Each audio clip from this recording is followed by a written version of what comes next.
क्योंकि हमें अपनी बॉडी के अंदर के एनवायरनमेंट को कंट्रोल करना होता है।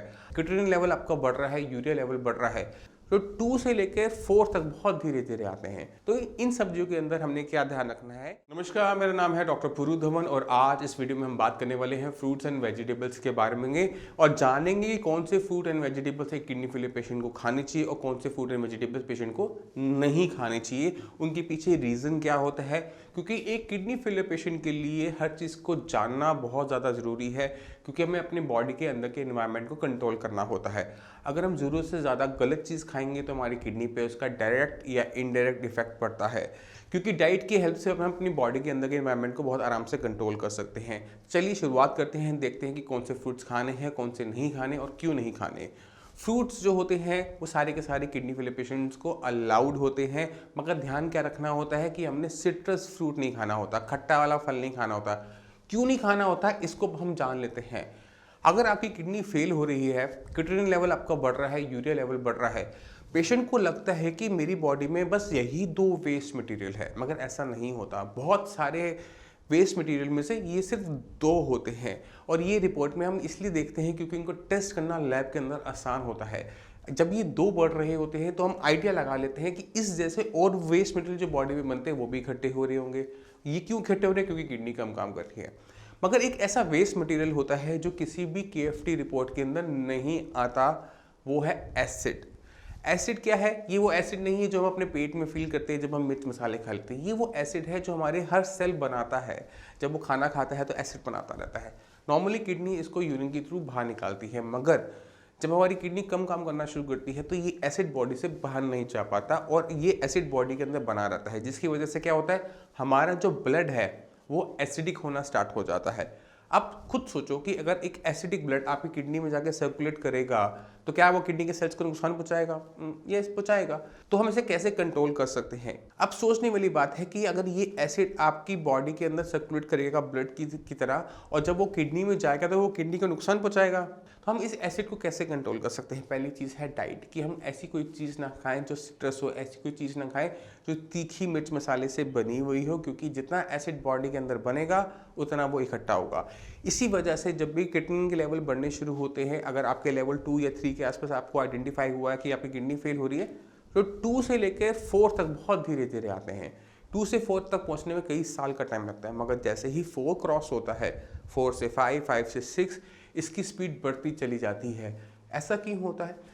क्योंकि अब आपकी बॉडी में इतना एसिड हो चुका होता है कि वो किडनी को नुकसान पहुंचा सके। इसी वजह से आपके लेवल बहुत तेजी से बढ़ रहे हैं। पहले आपकी किडनी को बीपी और शुगर नुकसान पहुंचा रहे थे, अब बीपी शुगर के साथ साथ एसिड भी जुड़ गया, तो 3 जगह से आपको नुकसान पहुंचने लगा। इसी वजह से आपके लेवल बहुत तेजी से बढ़ने शुरू हुए। इसी वजह से जितने भी खट्टे फल हैं वो मना किया जाते हैं। तो ये तो हो गए खट्टे फल, जैसे संतरा, मौसमी, कीनू, आम, पूरी तरह से आपने बंद रखना है। सिट्रस चीज़ों से आपने बचना है। इससे हमारी बॉडी के अंदर एसिड कम जाएगा और हमारी किडनी को कम से कम नुकसान होने की आशंका होगी, पॉसिबिलिटी कम हो जाती है। मगर अब इस एसिड को कैसे कंट्रोल करें? एसिड भी तो है। इस एसिड को कंट्रोल करने के लिए जो तरीका है वो बहुत सिंपल सा है, जिसको हम कहते हैं बेकिंग सोडा। इस बेकिंग सोडा का जो केमिकल नेम है वो है सोडियम बाइकार्बोनेट। तो अगर आप अपनी मेडिसिन के अंदर नोडोसिस, बॉसिस लेते हैं जिसकी केमिकल कंपोजिशन सोडियम बाइकार्बोनेट है, यानी ये मेडिसिन आप यूज़ कर रहे हैं उस एसिड को न्यूट्रलाइज करने के लिए। और अगर आप नहीं ले रहे तो आपको ज़रूर लेनी चाहिए। हो सकता है आपके लेवल बहुत कम हो सकता है कि डॉक्टर को उसकी ज़रूरत ना लगी हो, मगर आपको लेना चाहिए, क्योंकि अगर आप सोडा थोड़ा ज़्यादा भी खा लोगे तो आपको कोई नुकसान नहीं होगा, आपका डाइजेशन बेटर होगा। तो सोडियम बाइकार्बोनेट की टैबलेट्स आपने रखनी है जिससे एसिड आपके बॉडी में न्यूट्रलाइज रहे। अब बात करते हैं कि और कौन से फ्रूट्स हमने नहीं खाने होते। तो जिन फ्रूट्स के अंदर पोटेशियम की मात्रा ज़्यादा होती है उनसे हमें बचना होता है। और वो कौन से फ्रूट्स हैं? बनाना है, कीवी है, एवोकेडो है, आपके ड्राई फ्रूट्स हैं, खजूर है, कोकोनट वाटर है। ये आपने पूरी तरह से छोड़ देना है, क्योंकि इनके अंदर पोटेशियम की मात्रा ज़्यादा है। अब पोटेशियम कैसे बॉडी को नुकसान पहुंचाता है इसको समझने की कोशिश करो। हमें लगता है कि क्रिएटिनिन बढ़ेगा तो नुकसान होगा, मगर नहीं, ऐसा नहीं होता। क्रिएटिनिन अगर बहुत ज़्यादा अमाउंट में बॉडी में हो भी जाए तो इचिंग पैदा करता है, मसल्स क्रैम्प पैदा करता है, आपकी जान नहीं लेता। मगर अगर पोटेशियम आपकी बॉडी में ज़्यादा हो जाए तो आपकी डेथ सडन हो सकती है, क्योंकि इसकी वजह से कार्डियक अरेस्ट होता है। क्यों होता है इसको समझने की कोशिश करते हैं। पोटेशियम जब बॉडी में नॉर्मल अमाउंट के अंदर है तो मसल्स को पावर दे रहा है मूव करने की, मगर जैसे ही इसकी अमाउंट बढ़नी शुरू होती है बॉडी के अंदर, ये इन्हीं मसल्स को थकाना शुरू कर देता है, फटीग पैदा होना शुरू हो जाता है। अब आप सोचो कि आपका जो हार्ट है वो भी मसल्स का बना हुआ है, हर सेकंड बीट करता है और आपके बॉडी के अंदर ब्लड को पंप करता है। अगर ये थक गया तो क्या होगा? क्या आपका ब्लड पंपिंग अफेक्टेड होगी? बिल्कुल होगी। इसी वजह से जैसे ही पोटेशियम बढ़ना शुरू होता है, पेशेंट को घबराहट होनी शुरू हो जाती है, एरिथमिया होना स्टार्ट हो जाता है, और अगर इसका ध्यान ना रखा जाए तो सडन डेथ हो जाती है कार्डियक अरेस्ट की वजह से। इसी वजह से जो फ्रूट्स मैंने आपको बताए, केला, आपका एवोकेडो, ड्राई फ्रूट्स, आपकी खजूर, ये आपने पूरी तरह से बंद रखना है, क्योंकि ये कभी भी आपके लिए ऐसी कंडीशन तैयार कर सकते हैं जिसमें आपको संभलने का टाइम ना मिले।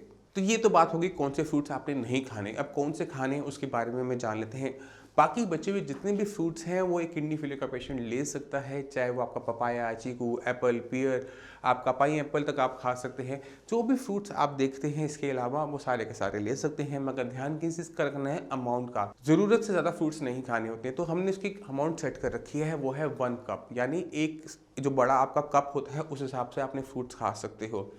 अब जैसे आपने एक एप्पल ले लिया, एप्पल खाने का मन नहीं है तो 1 कप पपीता ले लिया, या फिर आपने 1 कप पाइनएप्पल ले लिया, तो इसकी अमाउंट को आपने सेट कर दिया 1 कप। तो आप 1 कप के अंदर रहेंगे तो बॉडी के अंदर इतना पोटेशियम नहीं जाएगा कि आपको कभी भी नुकसान पहुंचाए। तो इस चीज़ का हमने ध्यान रखना है। फ्रूट्स खाने हैं, सिट्रस नहीं खाने, हाई पोटेशियम फ्रूट्स नहीं खाने हैं तो 1 कप अमाउंट में खाने हैं, जिससे बॉडी के अंदर फ्रूट्स भी जाते रहें, उनके विटामिन मिनरल्स भी जाते रहें, आपकी बॉडी को ताकत भी मिलती रहे और पोटेशियम ना बढ़े। और नॉर्मल डेज के अंदर हम इतना ही फ्रूट डेली बेसिस पर खाते हैं, 1 एप्पल खाते हैं या फिर 1-2 चीकू खाते हैं, तो फ्रूट्स की अमाउंट वही है नॉर्मल डाइट वाली, बट हमने इसको एक कैटेगरी में डाल रखा है कि इतनी अमाउंट आपने खानी है, इस चीज़ का आपने हमेशा ध्यान रखना है। अब चलते हैं वेजिटेबल्स के अंदर। वेजिटेबल्स और फ्रूट्स दोनों को खाने से कभी भी किडनी नहीं बढ़ता, जो पड़ता है वो है पोटेशियम, क्योंकि इनके अंदर पोटेशियम की मात्रा ज़्यादा होती है।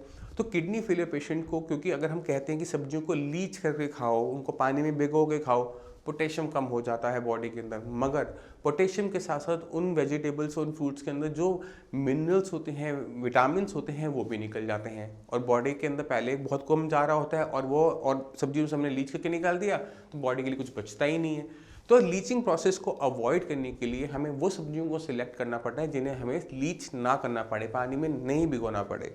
तो हम लो पोटेशियम सब्जियों के बारे में जानते हैं, देखते हैं कि वो कौन कौन सी होती हैं जिन्हें आपने लीच यानी पानी में काट के नहीं भिगो के रखना, जिससे बॉडी के अंदर किसी भी टाइप की डेफिशिएंसी तैयार ना हो। तो जितनी भी सब्जियां आपको फल की तरह लगती हैं, बेल पे, पौधे पे, वो खा सकते हैं, चाहे वो घिया, तोरी, परवल, पैठा, करेला, बैगन, टमाटर, भिंडी, फूल गोभी, ये भी आप खा सकते हैं। तो ये सब्जियां हमेशा याद रखिए। जो भी सब्जी अगर आप मार्केट जाते हैं, देखते हैं कि आपने ये सब्जी लेनी है, तो उसको जज करो कि सब्जी कहाँ लगती है। अगर वो फल की तरह लगती है आप उसको ले लो बिना कुछ सोचे समझे, मगर अगर कोई सब्जी जड़ वाली है यानी ज़मीन के नीचे लगती है, जैसे आलू है, शकरकंदी है, अरबी है, जिमीकंद है, क्योंकि ज़मीन के नीचे लगती है और ज़मीन के अंदर पोटेशियम बहुत ज़्यादा होता है, इसी वजह से इन सब्जियों के अंदर भी पोटेशियम की मात्रा ज़रूरत से ज़्यादा होती है। तो ये सब्जियां हमने नहीं खानी। एक ऐसी सब्जी है आलू, जो हम हमेशा बहुत ज़्यादा अमाउंट में खाते हैं। तो अगर आपका पोटेशियम का लेवल लो चल रहा है, कम चल रहा है, लोअर साइड है, तो इन सब्जियों को आपने लीच करके लेना है ना। आलू लिया, उसे काटा छोटे छोटे हिस्सों में, पानी में भिगोया, 1-2 घंटे उसको रखा, फिर आपने उसको बनाया, तो लीच करने से उसका पोटेशियम कम हो गया। मगर जो बाकी सब्जियां फल वाली लगने वाली है उनको लीच नहीं करना। तो याद रखिए, हाई पोटेशियम सब्जियों को कभी कभार आप लीच करके ले सकते हैं, मगर जो सब्जियां ऑलरेडी लो इन पोटेशियम है उनको लीच नहीं करना है, क्योंकि अगर सारी सब्जियों को लीच करने लग गए आपकी बॉडी में विटामिन मिनरल्स बहुत कम हो जाएंगे, बॉडी वीक होनी स्टार्ट हो जाएगी, और ये लॉन्ग टर्म के अंदर आपको बहुत लंबा नुकसान देगा। अब चलते हैं और सब्जियों के अंदर, क्योंकि अब सर्दियां आने वाली हैं, पत्तेदार सब्जियां आएंगी, पालक, बथुआ, मेथी, सरसों, धनिया, पुदीना, तो इनको कैसे खाना है नहीं खाना है, इनके बारे में भी बात कर लेते हैं। तो इन सब्जियों के अंदर हमने क्या ध्यान रखना है, सेम जो हमने आलू के साथ रखा, क्योंकि ये भी हाई पोटेशियम होती हैं, तो नॉर्मली हम अवॉइड करवाते हैं गर्मियों के अंदर, मगर सर्दियों के अंदर अगर अपने खाने का मन हो, पोटेशियम का लेवल आपका 4 के आसपास हो, 4.1, 4.2, 4.3 या इससे बिलो हो, तो इन सब्जियों को, पालक, बथुआ, मेथी, सरसों, इनको आपने पानी में भिगो के लेना है। आपने उनको तोड़ना है, पत्तों को तोड़ना है, अच्छे से लीच करना है, फिर चाहे आप इसका पराठा खाओ, चाहे इसकी सब्जी खाओ, आप सब कुछ खा सकते हैं, मगर leaching process in high potassium सब्जियों के अंदर आपको करना ज़रूरी है। नहीं करोगे कुछ नहीं होगा, बस पोटेशियम बढ़ेगा, और पोटेशियम अगर आपके कंट्रोल में नहीं आया, आपने उसे मिस जज किया, तो बहुत बड़ी दिक्कत हो सकती है। तो इन चीज़ों का ध्यान रखिए। पोटेशियम, हाई पोटेशियम सब्जियों को लीच कीजिए, लो पोटेशियम सब्जियों को लीच मत कीजिए। आपकी बॉडी में सारे विटामिन मिनरल्स जाते रहेंगे, आपकी बॉडी को किसी भी टाइप का नुकसान नहीं होगा।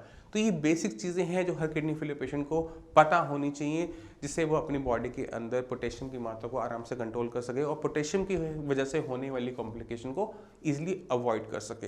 तो मैं उम्मीद करता हूँ इस वीडियो से आप काफ़ी कुछ समझ गए। फिर भी आपके माइंड में कोई भी डाउट हो डाइट के बारे में कि किडनी फेलियर पेशेंट को क्या डाइट लेनी चाहिए, ब्रेकफास्ट में क्या खाना है, लंच में क्या खाना है, डिनर में क्या खाना है, तो इस वीडियो के एंड में मैं आपको एक लिंक दूंगा। आप जाके हमारी दूसरी वीडियो जो डाइट के बारे में डिटेल में आपको बताती है, आप उस पर जाकर पूरा पूरा विजिट कर सकते हो, उसे समझ सकते हो। फिर भी आपके माइंड में कोई भी डाउट हो, कुछ भी पूछना चाहती हो किडनी फेलियर के बारे में कि कैसे किडनी फेलियर को हम कंट्रोल कर सकते हैं, कैसे हम अपनी किडनी की फंक्शनिंग को बढ़ा सकते हैं, कैसे हम अपनी किडनी को और नुकसान होने से बचा सकते हैं, तो नीचे दिए नंबर पर कॉल करके साइंस संजीवनी के डॉक्टर से आप फ्री ऑफ कॉस्ट कंसल्टेशन ले सकते हैं।